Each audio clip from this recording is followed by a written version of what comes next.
안녕하세요 여러분. 네, 성현우입니다. 오늘은 구독자분의 사연, 양철배기한테 납치당할 뻔한 썰에 대해서 들려드리려고 하는데요. 일단 시작하기에 앞서서 사연과 함께 짧은 메시지를 보내주셨어요. 그래서 그거 먼저 읽어보도록 하겠습니다.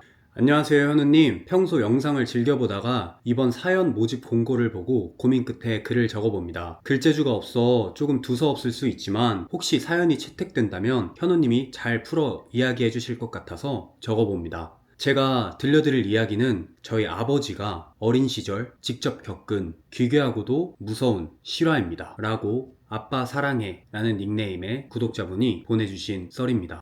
일단 이번 썰은 구독자분의 사연이다 보니까 그냥 가벼운 마음으로 즐겁게 잘 시청해 주셨으면 좋겠습니다. 그리고 1인칭 시점으로 읽어드리려고 해요. 제가 여러분들한테 더 잘 전달드릴 수 있는 방법이 뭐가 있을까 생각을 해봤는데, 제가 1인칭 시점으로 제보해 주신 구독자분의 사연을 읽어드리는 게 더 좋다고 생각을 해서 그렇게 해드리려고 합니다. 그리고 제가 1인칭 시점으로 전달해드리는 썰이다 보니 조금 더 디테일하게 살을 붙여서 전달해드린다는 점 알아주셨으면 좋겠고요. 제보해주신 구독자분의 닉네임을 포함해서 안 좋은 내용의 댓글을 다시는 분은 바로바로 제가 그 댓글을 삭제할 수 있다는 점 알아주셨으면 좋겠습니다. 그럼 썰 한번 시작해보도록 하겠습니다.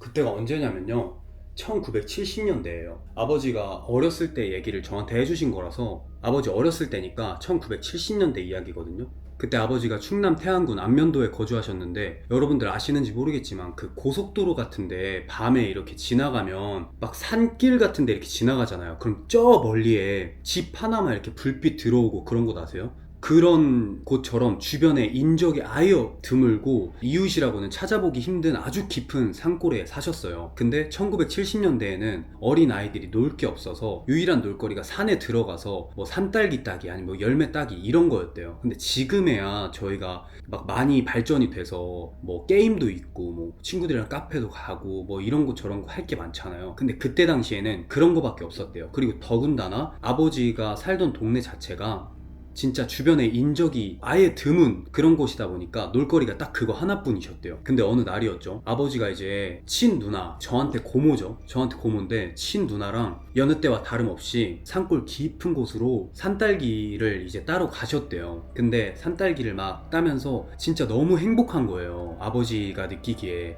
왜냐면 어쨌든 유일한 놀거리고 그게 진짜 누나와 나의 가장 재미있는 놀거리였으니까. 그래서 산딸기 따는 거에 진짜 정신이 팔려있을 때쯤에 갑자기 저기 깊은 곳, 산 들어가 보시면 아시겠지만 막 옆에 나무들 막 엄청 많이 있고 이런 곳 있잖아요. 저 깊숙한 곳, 숲을 깊숙한 곳에서 갑자기 어떤 소리가 들리더래요. 그래서 아버지가 산딸기를 따다가 딱 그쪽을 봤대요. 뭐지? 무슨 소리지? 하면서. 근데 그쪽에서 잘 보이지 않는데 어떤 사람의 형체가, 예를 들어서 이게 그 숲풀 쪽이라고 쳐요. 그러면 이 나무 뒤쪽에서 여기서 이제 막 부르더래요. 얘야, 일로 와봐, 일로 와봐, 여기 산딸기 진짜 많아, 일로 와볼래 잠깐만? 이러더래요. 근데 진짜 어린 나이니까 그 산딸기가 많다는 말에 너무너무 이제 신나잖아요. 왜냐면 어릴 때는 진짜 내가 좋아하는 거를 많이 가지고 있으면 너무너무 행복한 마음이 들잖아요. 그래서 아버지가 그 말에 홀려가지고 그쪽을 응시하다가 이제 발걸음을 옮기려던 찰나였대요. 근데 갑자기 저 멀리서 누나가 막 소리 지르면서 뛰어오더래요. 진짜 막 엄청 질색팔색한 얼굴을 하고서 막 뛰어오더니 아버지의 이름을 막 부르면서 땡땡아 안돼 안돼 가지마 이러면서 막 뛰어오더래요. 그러더니 고모가 와가지고 이제 들쳐안고 뛰기 시작했어요. 그래서 아버지는 뭐야 왜 저러는 거야 무슨 일이야, 그냥 영문도 모른 채 아버지는 그냥 끌려고 하게 된 거예요. 그냥 오히려 고모 때문에 더 놀란 상황이었겠죠. 근데 아버지가 막 끌려가던 상황 속에서 딱 뒤를 돌아봤대요.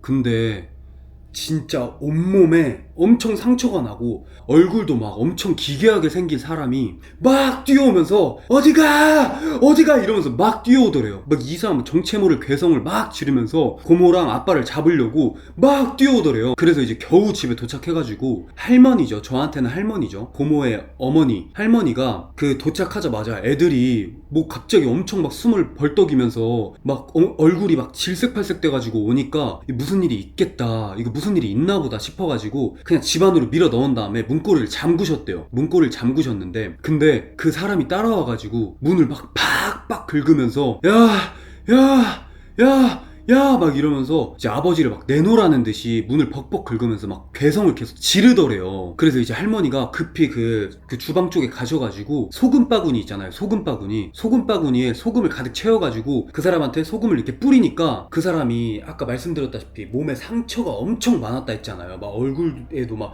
뭐가 막 엄청 나 있고 그 소금을 뿌리니까 그 상처에 소금이 닿아서 막 괴성을 지르면서 그 막 발버둥을 엄청 치더래요. 막 아파가지고 막 괴성 지르면서 발버둥을 치더래요. 그러면서 산속으로 막 뛰어간 거예요. 그래서 그 사람이 산속으로 다시 사라진 거예요. 그래서 그때는 이제 아버지가 너무 어렸으니까 그 존재 자체, 그러니까 그 정체가 뭔지 모르고 그냥 괴물인가? 사람인가? 이렇게 생각을 했는데 이제 할머니에게 듣기로 그때 당시에는 몸이 아픈 사람들이 치료비가 없으니까 산골 깊숙이 들어가서 살기 시작했고 그 어린아이들을 먹으면 낫는다라는 말, 그러니까 근거 없는 말이죠. 어린아이들을 먹으면 낫는다는 말을 듣고 그렇게 이제 어린아이들을 납치하는 일들이 많았다고 해요. 그래서 아버지랑 고모가 그 얘기를 듣고 나서 그 이후로는 그 산골에 절대 이제 열매나 산딸기를 따로 가지 않았다고 하시더라고요. 근데 그 존재, 그 정체를 이제 아버지랑 뭐 고모랑 할머니가 용철백이라고 부르셨대요. 근데 용철백이라는 거를 지금 네이버에 검색을 해보니까 검색이 안 나오거든요. 그 검색 내용 자체가. 그래서 그 검색 내용이 안 나오는 걸 보아하니까 이제 아버지랑 고모랑 할머니만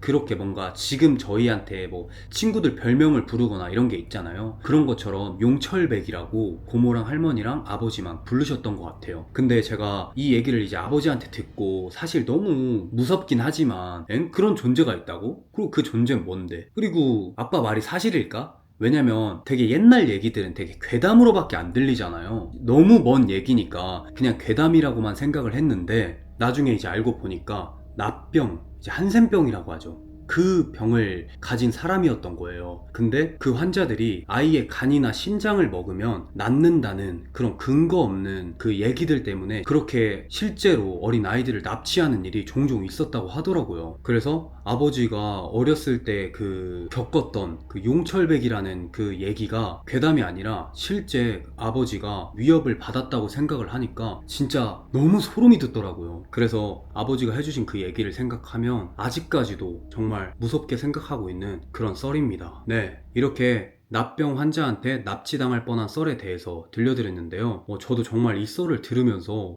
진짜 저런 게 진짜 있었구나 이런 생각을 했는데 제가 그래서 여러분들한테 잘 전달을 드리고 싶어서 이 병에 대한 관련된 공부를 좀 했어요. 근데 옛날에 그 병의 이름을 신이 주신 벌 이런 식으로 칭했대요. 그러니까 그만큼 진짜 안 좋은 병인 거죠. 손가락이 그냥 갑자기 뚝 떨어지고 발가락도 뚝 떨어지고 근데 그거를 아무렇지 않게 다시 주워가고 이 정도의 병이었대요. 그래서 얼굴에도 막 엄청 괴물처럼 뭐가 나고 막 이런 정도의 병이었다고 합니다. 근데 제가 또 그거에 대해서 관련해서 막 찾아보다 보니까 이런 내용을 보게 됐는데요. 이게 세상에 정말 착한 사람도 정말 많지만 그 중에 이상한 사람도 있듯이 그 납병 환자도 다 그렇게 나쁜 사람들이 아니었대요. 다 무섭고 이런 사람도 아니고 그냥 정말 누구보다 따뜻한 사람인 납병 환자를 접해본 사람들도 많이 있다고 하더라고요. 그래서 제가 이 이야기를 여러분들께 전달해 드리면서 느낀 생각이 뭐냐면 와, 이게 어쨌든 그때 당시에는 진짜 치료비가 없어서